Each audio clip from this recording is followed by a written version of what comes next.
வணக்கம் மக்களே, நாம இந்த ஆரோக்கியமான பதிவில் இஞ்சியில் நிறைந்துள்ள வளமான மருத்துவ நன்மைகளை பற்றி நம்ம விளக்கமாக பார்க்க போகிறோங்க. ஸோ இஞ்சி இருக்குங்க இல்லையா, இது வந்து அன்றாடம் நம்மளுடைய சமையலை நம்ம பயன்படுத்திட்டு தான் இருக்கோம். அஞ்சரை பெட்டி பொருளாக நம்ம பயன்படுத்திட்டு இருக்கோம். இது வந்து வெறும் சுவைக்காக மட்டும் பயன்படுத்துறது கிடையாதுங்க. மருத்துவ நன்மைகளுமே இஞ்சியில் வளமான அளவு நிறைந்திருக்குன்னு தெரிஞ்சுக்கோங்க. இஞ்சியை நம்ம தோலோட பயன்படுத்தக்கூடாது. அதனுடைய தோலில் லேசான நச்சுத்தன்மை இருக்கிறதால எப்போதுமே தோலை சீவிட்டு பயன்படுத்தணும். வெறும் வயிற்றில் அதிக அளவு இஞ்சி ஜூஸ் குடிக்கக்கூடாதுங்க. அது மாதிரி எடுத்துக்கிட்டோம்னா சிலருக்கு வயிற்று எரிச்சல் அது மாதிரி உண்டாக்கலாம். அதனால நீங்க உணவுகளோட கலந்து எடுத்துக்கோங்க. டீ, காஃபி, டிகாக்ஷன் இது மாதிரி வைக்கிறீங்கன்னா இஞ்சி டீ அது மாதிரிலாம் கலந்து நீங்க எடுத்துக்கொள்ளலாம். அதுவும் மாலை நேரங்களில் தான் எடுத்துக்கணும். காலையில் வெறும் வயிற்றில் எடுத்துக்கொள்ளக்கூடாதுங்க. ஸோ எப்படி இருந்தாலும் இஞ்சியை நீங்கள் உங்களுடைய உணவுகள் எடுத்துக்கொள்ளும் போது கிடைக்கக்கூடிய நன்மைகள் விளக்கமாக பார்ப்போங்க. அதை பற்றி பார்க்கறதுக்கு முன்னாடி இந்த வீடியோவுக்கு மட்டும் ஒரு லைக் கொடுத்துட்டு இந்த தகவலை உங்களுக்கு தெரிஞ்சவங்களுக்கும் ஷேர் பண்ணிடுங்க. ஏன்னா இது அவங்களுக்கும் பயனுள்ளதாக இருக்கக்கூடிய ஒரு ஆரோக்கியமான பதிவு தாங்க. இது போன்ற அப்டேட்ஸ்கள் நீங்கள் தொடர்ந்து பார்க்கறதுக்கு நம்மளுடைய ஹெல்த் நியூஸ் தமிழ் சேனலை மறக்காம சப்ஸ்கிரைப் பண்ணி வச்சுக்கோங்க. பக்கத்தில் இருக்கக்கூடிய பெல் பட்டனையும் கிளிக் பண்ணி ஆல் அப்படின்ற ஆப்ஷனையும் செட் பண்ணி வச்சுக்கிட்டீங்க அப்படின்னா நாங்கள் போடக்கூடிய எல்லா அப்டேட்ஸும் உங்களுக்கு நோட்டிஃபிகேஷன் அடிக்கடி சேரும். சரிவாங்க மக்களே, இப்போ வீடியோக்குள்ளே போயிடலாம். செரிமான மண்டலம் ஆரோக்கியமாக இருக்கிறதுக்கு, அந்த டைஜஷன் உங்களுக்கு சிறப்பாக இயங்குவதற்கு எல்லாமே நீங்கள் தொடர்ந்து பார்த்தீங்கன்னா இஞ்சி பயன்படுத்தலாங்க. இஞ்சி உங்களுடைய பசியை தூண்டுவதற்கு உதவிகரமாக இருக்கும். இஞ்சி உமிழ்நீர் சுரப்பை அதிகரித்து பசியை உண்டாக்கக்கூடிய ஆற்றல் கொண்டதுங்க. இதனால செரிமான கோளாறுகளை கூட நீங்கள் வராமல் தடுத்துக் கொள்ளலாம். இப்போ வயிற்றில் ஏற்படக்கூடிய வயிற்று உப்புசம், வாயு தொல்லை மற்றும் அஜீரணத்தை நீக்குவதற்கு இஞ்சி ஜூஸ் பெரிதும் உதவிகரமாக இருக்குங்க. இப்போ குமட்டல் எல்லாம் உங்களுக்கு இருக்கு அப்படின்னா அதுவுமே செரிமானம் தொடர்பான பிரச்சனை தான். அதையுமே நீங்க சரி பண்ணணும் அப்படின்னாலுமே இஞ்சி எடுத்துக்கலாம். சில பேருக்கு டிராவல் பண்ணும்போது அந்த பயணம் செய்யும் போது ஏற்படக்கூடிய வாந்தி எடுக்கணும் அப்படின்னு அந்த உணர்வு, மோஷன் சிக்னஸ்னு சொல்லுவாங்க, அதை நீங்க சரி பண்ணணும் அப்படின்னாலுமே தொடர்ந்து என்ன பண்ணலாம் அப்படின்னா இஞ்சி நீங்கள் எடுத்துக்கொள்ளலாங்க. ஸோ இஞ்சி சேர்த்து செய்யப்பட்டிருக்கக்கூடிய உணவுகள், இஞ்சி பானம், இஞ்சியை சேர்த்து செய்யப்பட்டிருக்கூடிய இந்த எனர்ஜி ட்ரிங்க்ஸ் இதெல்லாம் நீங்கள் எடுத்துக்கிறீங்க அப்படின்னா செரிமான மண்டலம் எப்போதுமே உங்களுக்கு ப்ராப்பராக இயங்க ஆரம்பிக்கும். குமட்டல், வாந்தி, மயக்கம் இது மாதிரிலாம் எதுவுமே உங்களுக்கு இருக்காதுங்க. ஒட்டுமொத்த செரிமான மண்டலத்தையுமே நீங்கள் ஆரோக்கியமாக பராமரித்துக் கொள்ளலாம். சுவாச மண்டலம், அந்த ரெஸ்பிரேட்டரி ஹெல்த்தை நீங்கள் ப்ராப்பராக மெயின்டைன் பண்ணிக்கிறதுக்கு தொடர்ந்து இஞ்சியை நீங்கள் எடுத்துக்கொள்ளலாம். குறிப்பாக சளி மற்றும் இருமல் எல்லாம் இஞ்சி நீங்கள் எடுத்துக்கொள்ளும் போது உங்களுக்கு ஏற்படாது.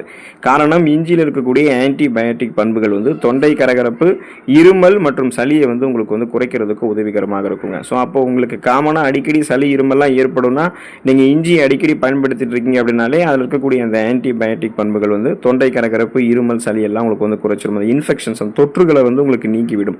குறிப்பாக ஆஸ்துமா மற்றும் அலர்ஜி பிரச்சனை எல்லாம் உங்களுக்கு இருக்கவே இருக்காது. சுவாச பாதைகளில் இருக்கக்கூடிய வீக்கத்தை குறைத்து மூச்சுக்களுக்கு அதாவது மூச்சு பிரச்சனை எல்லாம் எதுவும் இல்லாமல் அந்த மூச்சு பிடிப்பு உங்களுக்கு ஏற்படுறது, மூச்சு திணறல் ஏற்படுறது, இந்த போதுமான அளவுக்கு மூச்சு விட சிரமப்படுறது, இந்த மாதிரிலாம் எதுவும் இல்லாமல் ஒட்டுமொத்த சுவாச மண்டலத்தையுமே சிறப்பாக செயல்பட வைக்கும். நுரையீரலினுடைய ஆரோக்கியத்தை கூட இஞ்சி பெரிதும் உங்களுக்கு மேம்படுத்துங்க. இதயம் ஆரோக்கியமாக இருக்கிறதுக்கு, போதுமான அளவுக்கு ரத்த ஓட்டத்தை நீங்கள் மேம்படுத்திக் கொள்றதுக்கு, பிபி ப்ராப்ளம், கொலஸ்ட்ரால் ப்ராப்ளம்லாம் இல்லாமல் இருக்கிறதுக்கு எல்லாமே தொடர்ந்து நீங்கள் இஞ்சி எடுத்துக்கலாம். இப்போ பிபி ப்ராப்ளம் அப்படின்றது தான் நம்ம பிளட் ப்ரெஷர், ரத்த அழுத்தம்னு சொல்லுவோம். ஸோ ரத்த அழுத்தம் எதனால் ஏற்படுதுன்னா, நம் உடல் நரம்புகளில் இறுக்கங்கள் காணப்பட்டு அந்த இறுக்கங்கள் மூலமாக ரத்த ஓட்டம் போதுமான அளவுக்கு நம்மளுடைய உடல் உறுப்புகளுக்கு கிடைக்காதது தான் ரத்த அழுத்தம் சொல்லுவோம். ஸோ இந்த மாதிரி ரத்த அழுத்தம் இருக்கும்போது இதயத்திற்கும் போதுமான அளவுக்கு ரத்த ஓட்டம் கிடைக்காதால இதயம் பாதிக்கப்பட தான் செய்யும். அப்போ நாம் இஞ்சி எடுத்துக்கிறோம்னா அதில் இருக்கக்கூடிய பொட்டாசியம் சத்து நரம்புகள் இருக்கக்கூடிய இறுக்கங்களை தளர்த்தி ரத்த ஓட்டத்தை சீரான அளவில் நரம்புகளில் நமக்கு பாய வைக்கும். ஸோ உடல் உறுப்புகள் எங்கும் ரத்த ஓட்டம் கிடைக்காதுல சுறுசுறுப்பாக இயங்க ஆரம்பிப்போம்.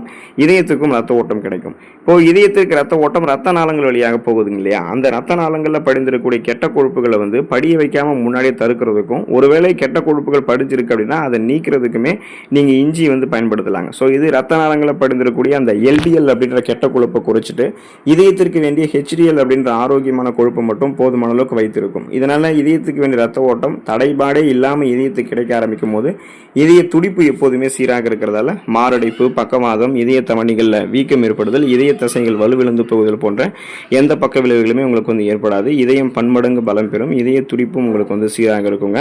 உங்களுக்கு ஏற்படக்கூடிய உடல் வலி மற்றும் வீக்கம், அந்த பெயின் எல்லாம் நீங்க ரிலீஃப் பண்ணிக்கிறதுக்கு என்ன பண்ணணும்னா தொடர்ந்து இஞ்சியை பயன்படுத்தலாங்க. குறிப்பா மூட்டு வலி உங்களுக்கு இருக்குன்னா அதை சரி பண்ணிக்கிறதுக்கு நீங்க இஞ்சி எடுத்துக்கலாம். அதுக்கான காரணம் என்ன அப்படின்னா, இஞ்சியில் இருக்கக்கூடிய ஜிஞ்சரால் அப்படின்ற அந்த வேதிப்பொருள் வீக்கத்தை குறைக்கக்கூடிய தன்மை கொண்டது. ஆன்டி இன்ஃப்ளமேட்டரி ப்ராப்பர்ட்டிஸ் கொண்டிருக்கு. ஸோ இது மூட்டு வலி மற்றும் தசை வலிகளை குறைக்கிறதுக்கு உதவிகரமாக இருக்கும். குறிப்பாக வயதானவர்களுக்கு ஏற்படக்கூடிய இந்த மூட்டு வலி, மூட்டு வீக்கம் எல்லாம் சரி பண்ணிக்கணும் அவங்க இஞ்சி பயன்படுத்தலாம். தலைவலி உங்களுக்கு இருக்குன்னா இஞ்சி டீ குடிக்கிறது ஒற்றை தலைவலி, அந்த மைக்ரேன் மற்றும் சாதாரண தலைவலி உங்களுக்கு நிவாரணம் அளிக்கும். குறிப்பாக தலைவலி ஏற்படுறதுக்கு காரணம் அந்த நரம்புகளில் இறுக்கங்கள் ஏற்பட்டிருக்கும். அதன் மூலமாக ரத்த ஓட்டம் போதுமான அளவுக்கு செல்லாமல் செல்கள் உங்களுக்கு புதுப்பிக்கப்படாமல் இருக்கும்போது தலைவலி ஏற்படும். இப்போ நீங்கள் இஞ்சி டீ எடுத்துக்கிறீங்க, அது இஞ்சி கலந்த ஒரு உணவுகள் எடுத்துக்கிறீங்கன்னா உடனே அந்த இஞ்சி டீ என்ன பண்ணும் அப்படின்னா உங்களுடைய நரம்புகள் இருக்கக்கூடிய இறுக்கங்களை தளர்த்தி உங்களை புத்துணர்ச்சி, அந்த இஞ்சி டீயை நீங்கள் அந்த நுகரும் பொழுதே உங்களுக்கு வந்து பார்த்தீங்கன்னா அந்த சாதாரணமான தலைவலியிலிருந்து, ஒற்றை தலைவலிருந்து உங்களுக்கு நிவாரணம் கிடைக்குங்க. ஸோ உடல் வலி, வீக்கம் இது மாதிரிலாம் உங்களுக்கு எதுவுமே இருக்காது. அந்த பெயின் எல்லாம் நீங்கள் ரிலீவ் பண்ணிக்கலாம். தொடர்ந்து இது போன்ற நிறைய மருத்துவமைகளை பெறுவதற்கு இஞ்சியை உங்களுடைய உணவுகளை பயன்படுத்திக்கோங்க. நலமோடு இருக்கக்கூடிய அந்த வாய்ப்பை பெற்று ஆரோக்கியமாக இருங்க. அடுத்த ஆரோக்கியமான பதிவில் மறக்காமல் சந்திப்போம். நன்றி மக்களே.